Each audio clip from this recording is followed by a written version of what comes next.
The subject of canon in Puyo Puyo and Madou Monogatari can be a subject of hot debate, and it's not like I don't see why. With that said, I do think a lot of misconceptions regarding this can arise on more than one occasion, and I would like to clear some things up. A big thing to note right off the bat is that during the compile era, Puyo and Madou both were the Wild West. While the amount of completely impossible to reconcile contradictions isn't especially high, different interpretations of the world and characters were certainly noticeable.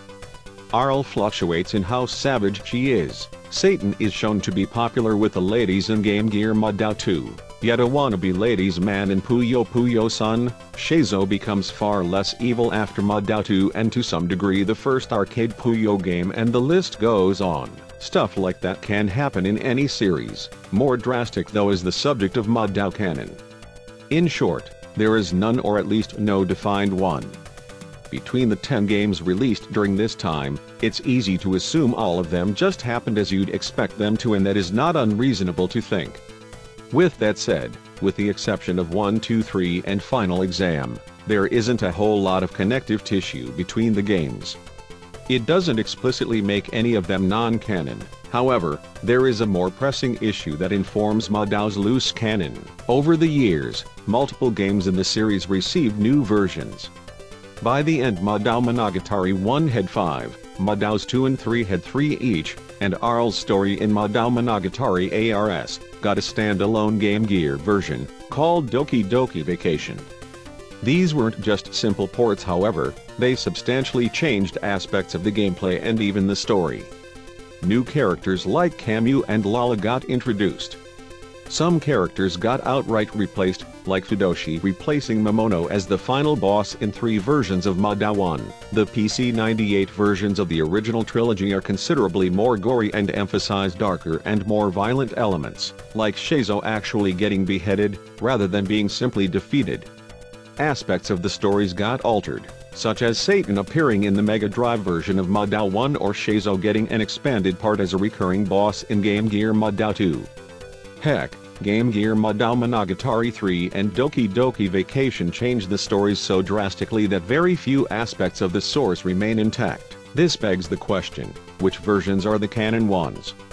The ones that would inform how these events would be referenced in the franchise going forward? We really don't know. It is possible to take aspects of them as hints for their canon status. To name 2 examples, the PC-98 versions of Madou 1, 2, 3 are likely not canon, since the tone and imagery differ so widely from the rest of the franchise, or by contrast, the Mega Drive version of Madou 1 is likely the canon one. It's in line with the tone of the franchise. It has Momono as the final, proper at least, boss. So the joke about him crying about his demotion in Puyotsu makes sense, and it debuted Lala, who would appear again as a teenager in Madou Final Exam. While these are very compelling arguments, they are not official word, merely educated guesses, and mine are as good as yours. As I said before, none of this puts the canon status of the other games truly into question, but it does provide an example of how the canon of the series is rather loose. Puyo in the meantime was a very plotless series, with only the manual backstory of the first arcade game and doppelganger Arlen Puyo-en providing significant intrigue. None of this is an issue, however, it should be said that how Puyo and Madou relate to each other was somewhat nebulous even at the time. The first arcade game undeniably takes after the original trilogy, with very prominent use of Madou music, Lyra's ruins appearing as a manzai backdrop, and Schezo and Satan being played more straight as villains, though still silly enough to not betray the light tone of the game. Even the chibi sprite style for the manzai, plural, is derived from the MSX Madou battle sprites. That said, the game, as would be the case with all compile Puyo games, doesn't make direct reference to the events of the Madou trilogy and even has somewhat of a contradiction with Rulu. Madou 3 ended with Rulu burying the hatchet with Arl, deciding to also attend her magic school to learn magic and impress Satan. whereas Madou followed this up by having Ryu in said school in Madou Final Exam and the Korean-only Madou Secret of Elysium, turning Rulu into an ally for Arl, though one with a temper and with the occasional fight. Puyo never makes mention of this and instead portrays Rulu as a regular antagonist to stand in Arl's way. While this isn't impossible to reconcile in Fandom, it, along with the many changes new versions of old Madou Monogatari games made, serve as an example of how compile-led creatives ran wild and did what they want with the cast. This is fair, they were a tightly knit, smaller company after all, so they were open to everyone expressing their own interpretations. Some games do try to have a little bit of welding between the series. Madou Monogatari Michikusa Iban is a playable version of the first arcade Puyo's manual backstory, and the Saturn Madou title makes explicit reference to the very same Puyo game via Satan's Diary.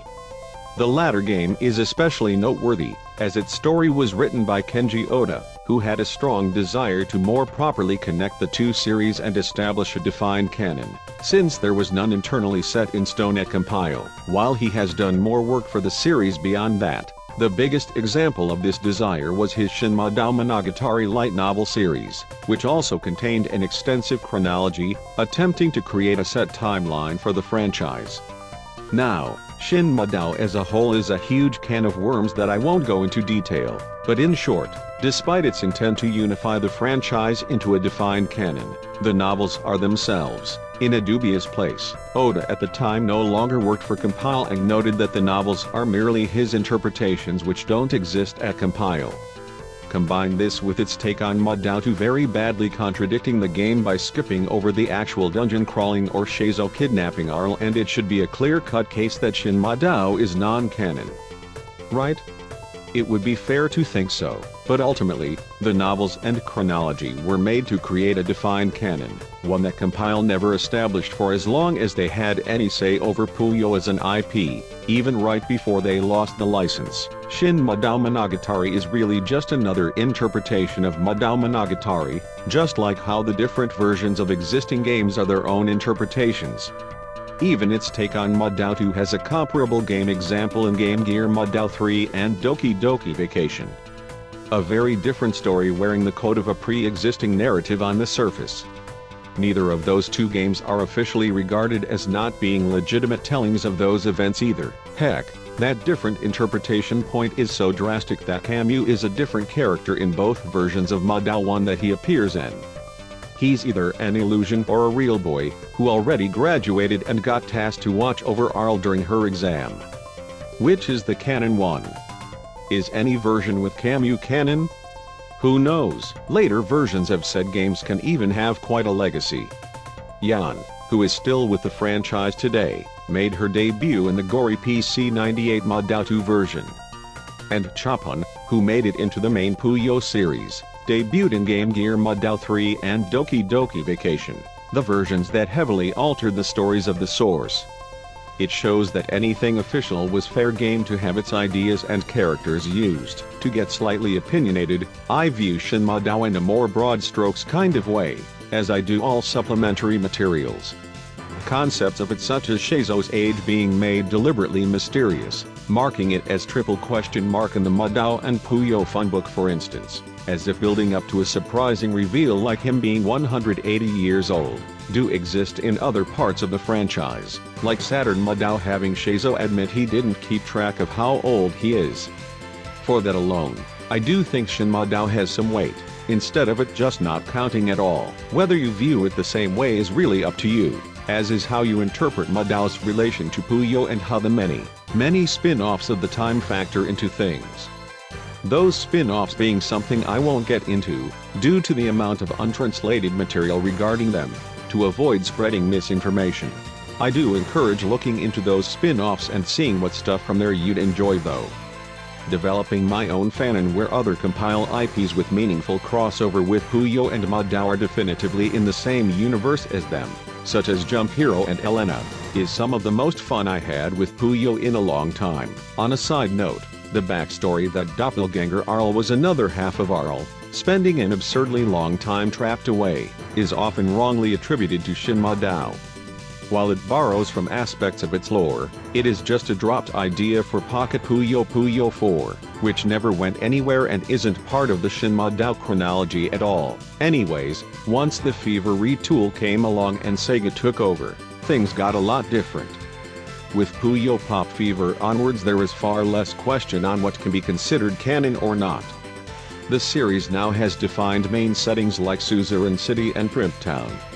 Earlier games are now acknowledged far more, such as Satan mentioning the tournament from Puyo 15th anniversary in Puyo Puyo 7, and there has been a much greater effort to keep character personalities and lore consistent between games. Same applies to lore.